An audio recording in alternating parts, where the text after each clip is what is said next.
Stay tuned. Up next is the strategy session. Welcome, colleagues. This week we are discussing foreign direct investment. What would be some of the basic requirements for companies considering a foreign investment? One of the basic things that one needs to consider when investing outside of our domicile country, what we need to look at is what are the laws, what are the regulations that govern our industry? What are the laws about foreign investments into their local investment industry? What type of licenses do you need? Are there barriers to entry for people who are not from, or companies that are not from that company? If there are barriers to entry, what are they? And how do you get to the point where you're actually acting within that new jurisdiction? Good legal assistance during the initial phases is actually essential, because this is a time of great risk when you can get into a lot of trouble if you don't know what laws govern that investments in that new locale. For Jamaican companies looking to venture beyond our shores, there is the opportunity for joint venture and other hybrid strategic alliances. What are your views on this? When you want to invest outside of where you're basically domiciled, one of the things that you need to look at, if you're going to be partnering with somebody abroad, with a company abroad, what is the culture of that company? Beyond all the legal and financial issues, is that company that you're going to partner with, are their values reflective of your values? Is their drive for your particular service or product the same as your drive? When you want to invest outside of where you're basically domiciled, one of the things that you need to look at, if you're going to be partnering with somebody abroad, with a company abroad, what is the culture of that company? Beyond all the legal and financial issues, is that company that you're going to partner with, are their values reflective of your values?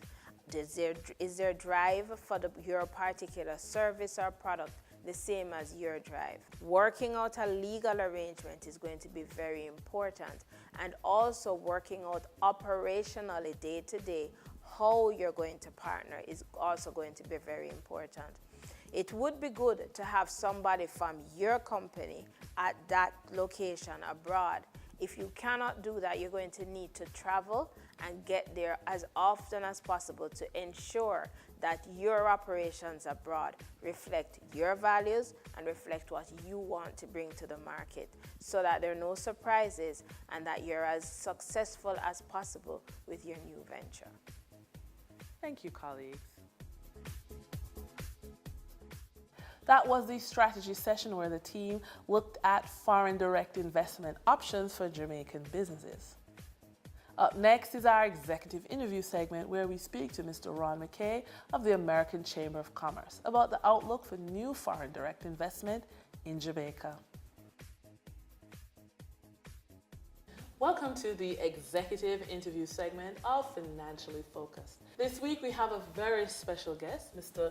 Ron McKay, the new president of the American Chamber of Commerce, or AmCham for short.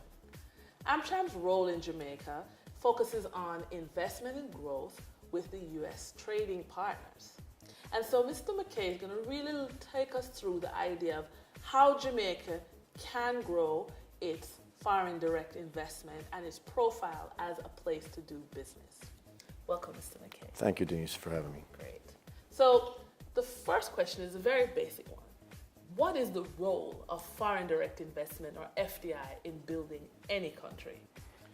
I think it's very important, Denise, especially when you take into account here in Jamaica, especially that two of our fastest growing sectors is tourism, hospitality, and of course the ICT BPO sector, both of which rely heavily on driving growth from foreign direct investment.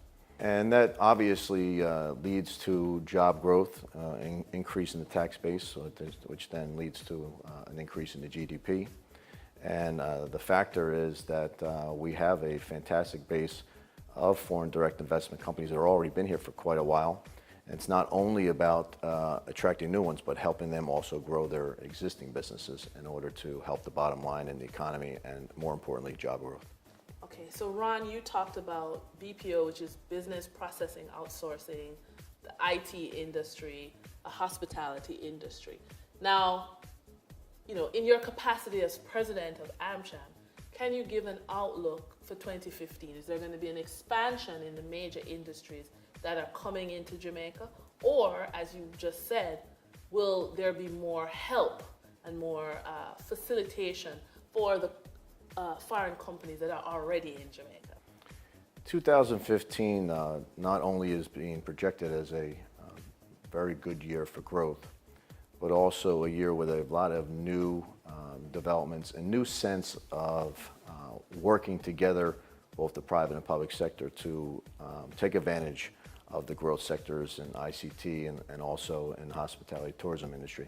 What we're doing at the American Chamber and AmJam, starting essentially at our big event this Thursday night, Beyond Our Borders, we're calling it, is to invite the assistance from the new Ambassador Moreno from the U.S., to help us in furthering the growth along in 2015.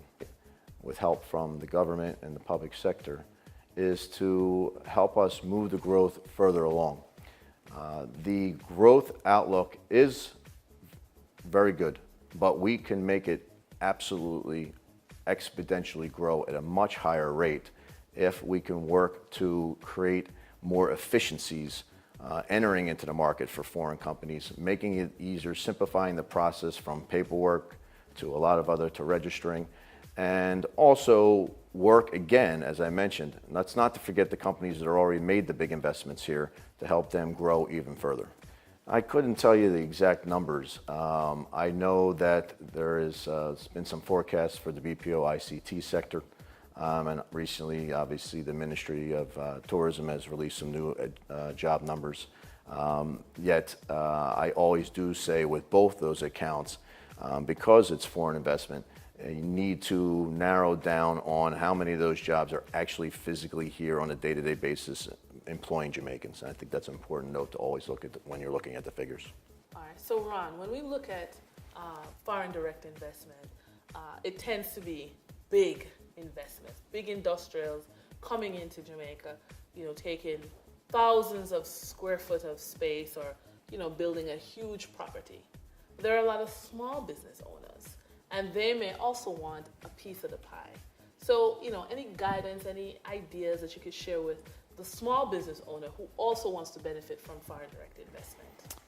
I think that's a point that is often forgotten, that there is an opportunity here for small business on the supply side to support these sectors. You have, for instance, at ADS Global, we have a security firm that we outsource contracts to. We have a cleaning service that we outsource contracts to. We have a food service that brings in food.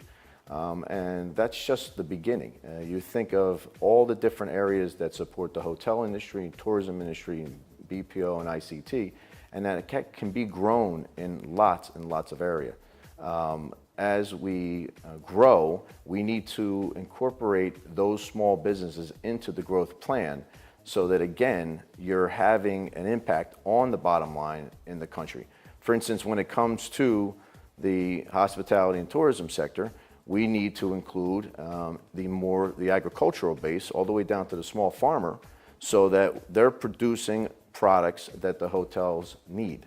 When it comes to the BPO and ICT sector, we need to work with the local contractors and developers in order to build facilities. That creates jobs, that creates subcontractors from electricians to carpenters and so on. It then gets into different areas where we could create and develop and build our own furniture for these centers and hotels here versus importing a lot of this product. And that's where I think small business can really have an impact. There is this concept in Jamaica that we should educate but export. Get our people ready and then help them to go abroad to earn. So, in your position as president of AmCham, what are your views on this? And do you see this as having any trickle down or bring back effect to the Jamaican economy? So when I travel abroad, I may send a little bit of remittance, but you know, I don't know, people think it's not more than that. But what are your views on that? Denise, this question or conversation topic is, it's a passion of mine. It's a very, very integral part of my new presidency at the American Chamber, but it's been an integral part of both my life here in Jamaica over the last 6 to 8 years, and also something that ADS Global, our company, takes a very strong look at constantly. And that is, we should not be, as a country, in the business of educating our youth in order to be positioned to leave as an export. We should give hope that they can stay here and create a career and a livelihood for themselves. And I'll give you a perfect example. I go to speak to schools in the Montego Bay area, one in particular, Supreme Prep, every year, the day before GSATs. And here you have 11-year-olds that are talking and asking me questions about the United States of America. And so they're already thinking the day before the GSAT, well, we could do well in this GSAT, then I could go to further education, and someday I can leave Jamaica and go on to the United States or somewhere else, UK or Canada. And we have to reverse that trend. We have to get into a vocational education initiative.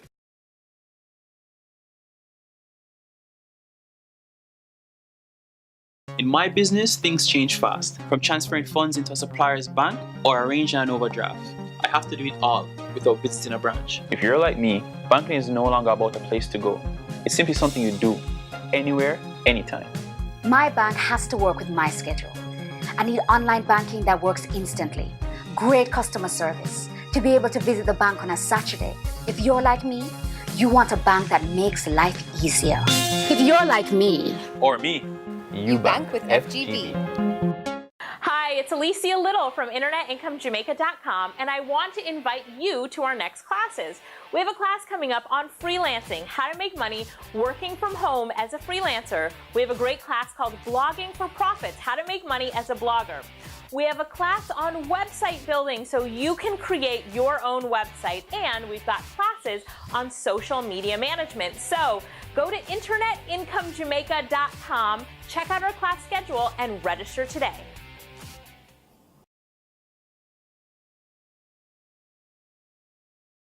In this week's Roundup segment, we looked at how your banker can help you invest directly overseas.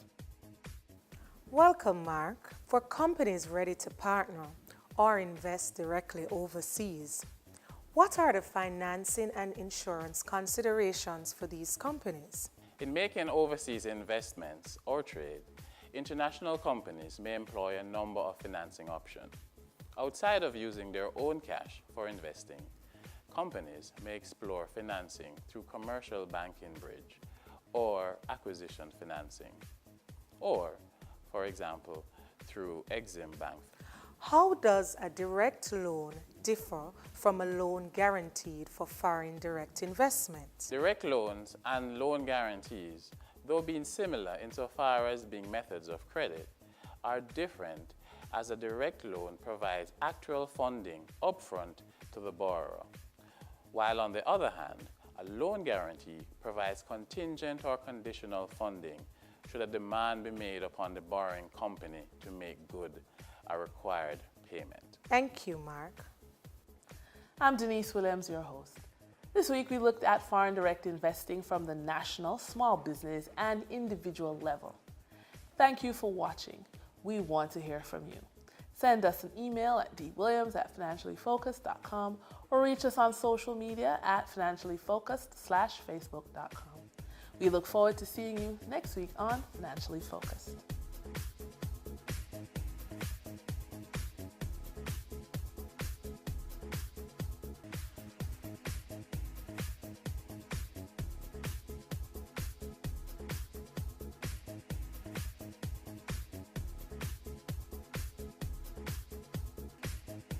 Financially Focused is brought to you by First Global Bank, Raquel J. Makeup Studio, POW Social Media, the Jamaica Stock Exchange, and the Public Broadcasting Corporation of Jamaica.